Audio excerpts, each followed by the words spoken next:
सभी भारत भूमि के मालिक को मेरा जोहार, सभी माता बहनों को मेरा जोहार, हमारे बीच में सम्मानीय हमारे अतिथि महोदय को सभी को मेरा जोहार।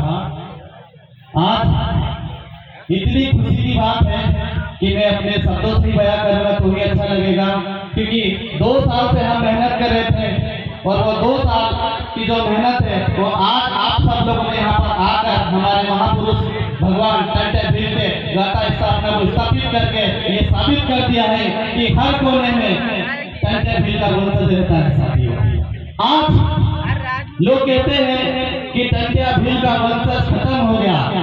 133 साल बाद भी और 133 साल उसके पहले भी टंटे भील वैसा का वैसा ही खड़ा था और आज भी वैसे का वैसे ही खड़ा है। साथियों, क्योंकि जिन अंग्रेजों ने, जिन साहूकारों ने, जिन ब्राह्मणों ने टंटे भील को दबा के रखा था वो इतिहास आपके सामने है। आज उसके सामने 133 साल बाद भी ये सर झुका के खड़े हैं और मालिक सीना तान के खड़ा है। आज वो दौर है जिस दौर से हमारा समाज गुजर रहा है, उसके लिए हमारे समाज के संघर्षशील साथी प्रयास कर रहे हैं। साथियों, लेकिन मैं आपको उस संघर्ष के बारे में बताना चाहूंगा कि वो संघर्ष क्या है। जिस महापुरुष ने आपके बच्चों के लिए अपने प्राणों की आहुति दी, उसके लिए आपने क्या किया, मैं वो आपको बताने आया हूँ। जिस जमीन पे आप बैठे हो, जिस जमीन पे स्कूल खड़ा है, जिस जमीन पे ये टेंट लगा है, उसके लिए हमारे समाज के महापुरुषों ने अपना बलिदान दिया है, अपना रक्त बहाया है, अपना खून बहाया है। वो दिन है हमें याद करने के लिए। लेकिन हम एजुकेटेड हो गए, हम शिक्षित हो गए, हम नेता बन गए, अधिकारी बन गए, लेकिन बिरसा मुंडा भगवान टंटे भील को मिशन को नहीं समझे। उनकी क्या रणनीति थी, वो क्यों अपने समाज के लिए लड़े। जितना साहूकारों, ब्राह्मणों और बनियों से जो सोना लूटा, धन लूटा, वो किसने बांटा? आपके समाज के लिए बांटा उसने, अपने पास नहीं रखा, अपने बेटे के लिए नहीं रखा, अपनी महिला के लिए नहीं रखा, आपके ऊपर पूरा उसने छोड़ दिया। लेकिन आपने क्या दिया? घर में फोटो नहीं रखी आपने। इतने गद्दार लोग उस मालिक की जिसने आपको जमीन दिलाई, आपको एजुकेशन दिलाया, उसकी फोटो भी आपके घर में नहीं है। हमको दादी वाले के चक्कर में पड़े हैं। साथियों, ये वो दौर है।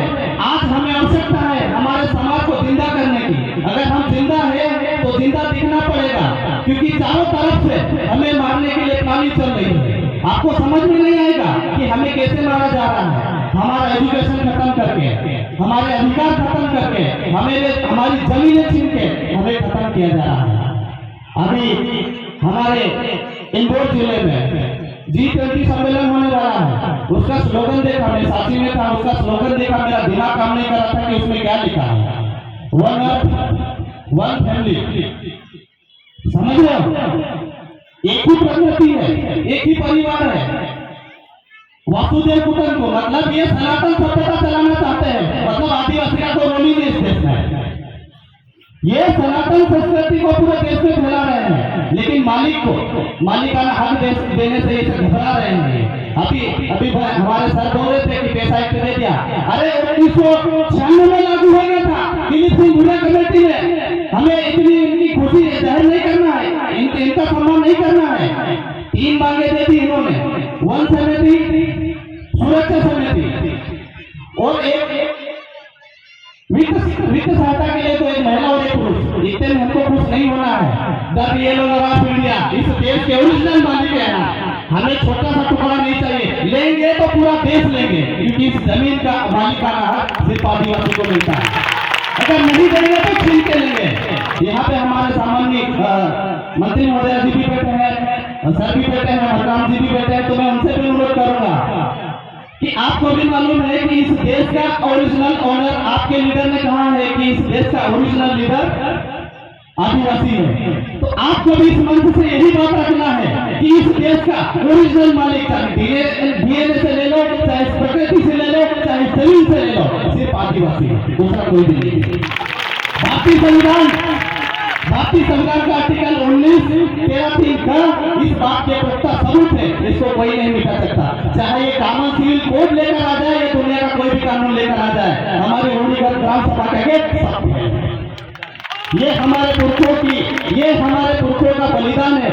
बलिदान को आप जायज में नहीं जाने देंगे, क्योंकि आज हम लड़ना सीख गए, बोलना सीख गए। वो दौर अलग था कि हम सिर्फ पढ़ लिख के नौकरी के पीछे भागते थे, अब हम समाज के पीछे भागते हैं। तो जो समाज के साथ में गद्दारी करेंगे उनकी कुर्सी तक उनको समझ नहीं आएगी। ये हम इस मंच के माध्यम से बोलना चाहते हैं।